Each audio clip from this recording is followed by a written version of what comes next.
हा कोण लागून गेलाय जरंग्या? हा तुम्हाला सांगतो, आज महाराष्ट्रामध्ये आनंदी आनंद आहे की ओबीसींचे भटक्या विमुक्तांच्या आवाज असलेल्या छगन भुजबळ साहेबांना मंत्री केल्यामुळं लोकांमध्ये एक आनंदाचं वातावरण आहे.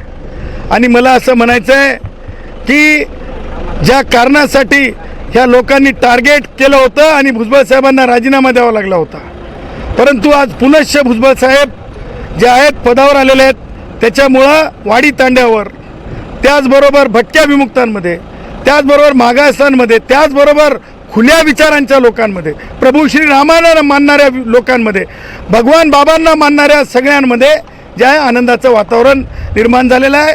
आणि मला हे म्हणायचं आहे की भुजबळ साहेबांच्या मंत्री होण्यानं एक म्हणजे महाराष्ट्रातील लोकांना हे समजलेलं आहे की सरकार भटक्या विमुक्तांचं सरकार, ओबीसींचं कल्याणकारी सरकार आहे. हे सुद्धा आज भुजबळ साहेबांच्या शपथविधीनंतर मला प्रतिक्रिया देताना सांगताना आनंद होत आहे.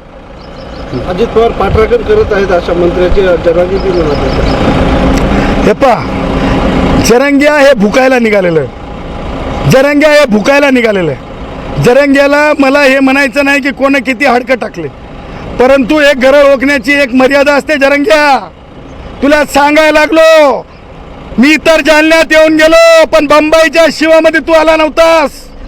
कायद्याची पायमल्ली करायचा प्रयत्न करू नको. तू अपमानजनक सामान्य मागासवर्गीय भटक्या विमुक्तांच्या कोणालाही तू छेडण्याचा प्रयत्न करू नको. ब्राह्मण आहेत म्हणून मुख्यमंत्र्यांवर चुकीच्या पद्धतीनं बोलण्याच्या तसदी घेऊ नको. जरंग्या, तुला खबरदार सांगतो, कारण कायद्यापेक्षा तू मोठा नाहीस आणि कायद्यापेक्षा तू काय लागून गेलेला नाहीस. बे जरंग्या, तू काय लागून गेलेला नाहीस. त्यामुळं जरंग्या ज्या प्रकारे भुजबळ साहेबांवर व्यक्त झाला की वाकड तोंड्या, ज्या प्रकारे जरंग्या भुजबळ साहेबांवर व्यक्त झाला, ज्या प्रकारे म्हणजे तुम्हाला सांगतो त्याचे शब्द जे आहेत जरंग्याचे, हे या बाबतीत शरद पवारांनी खुलासा करावं की जरंग्याच्या ह्या शब्दांना ते मान्यता देतात का.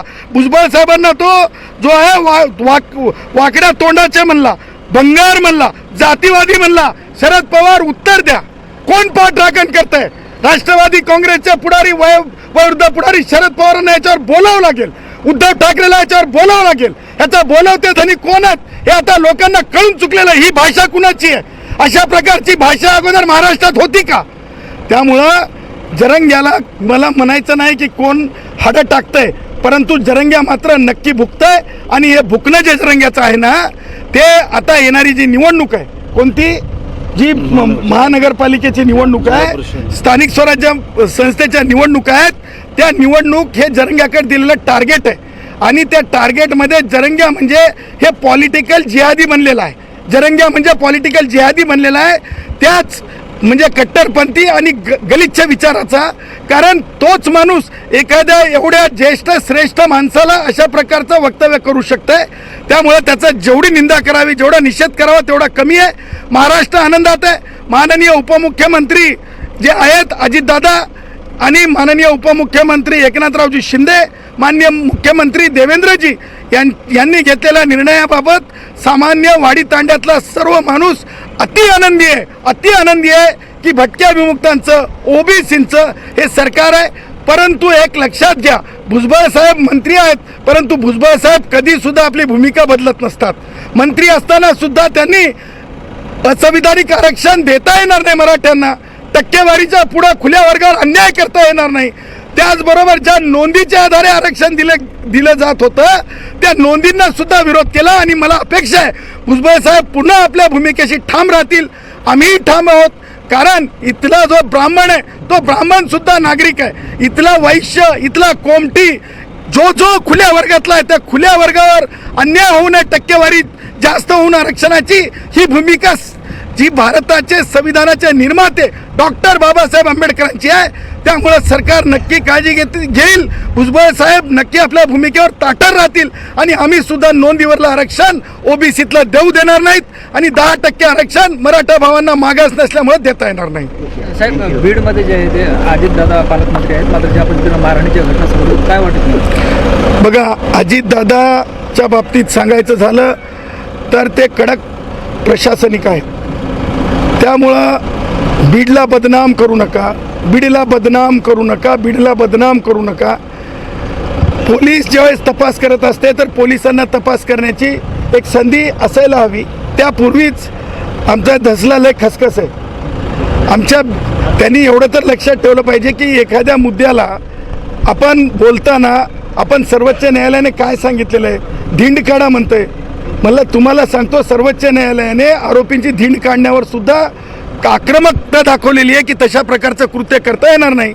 मग धसला ही खसखस काय, धसला ही खाच काय? आम्ही कोणत्याही गुन्हेगारीचं समर्थन करत नाहीत, परंतु अशा प्रकारच्या वल्गना करणं ज्याच्यामुळं की नाही, जर खरोखर जर एखादा गुन्हा घडला असेल तर आरोपी उद्या कोर्टामध्ये ते पुरावे सादर करत असते की याच्यामध्ये राजकीय हस्तक्षेप आहे म्हणून.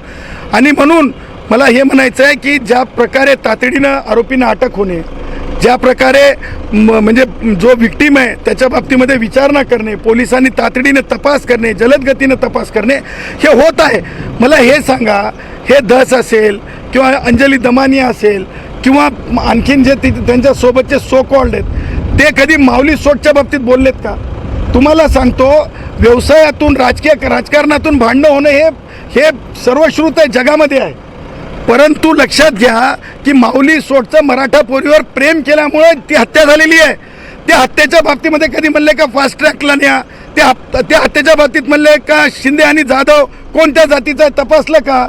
मग त्या पोलीसवाले जे शिंदे आणि जाधव नावाचे त्यांच्यावर काही कारवाई करून पूर्वनी चार्जशीट आणा असं कधी म्हणले का? परंतु म्हणजे भटक्या विमुक्तांचा, म्हणजे आमचं धनगराचं पोरगं ते, आमच्या पोरांना काही झालं तर कधीच कोणी बोलायचं नाही, त्याची विचारणा करायची नाही. परंतु एक घटना घडली मराठा म्हणून की तातडीनं काही ना काही करायचं. अजितदादांच्या मतदारसंघात काही झालं की असं काही दाखवायचं की हेच रखवाले आहेत. अंजली दमानिया कशाची रखवाली आहे मला सांगा बरं?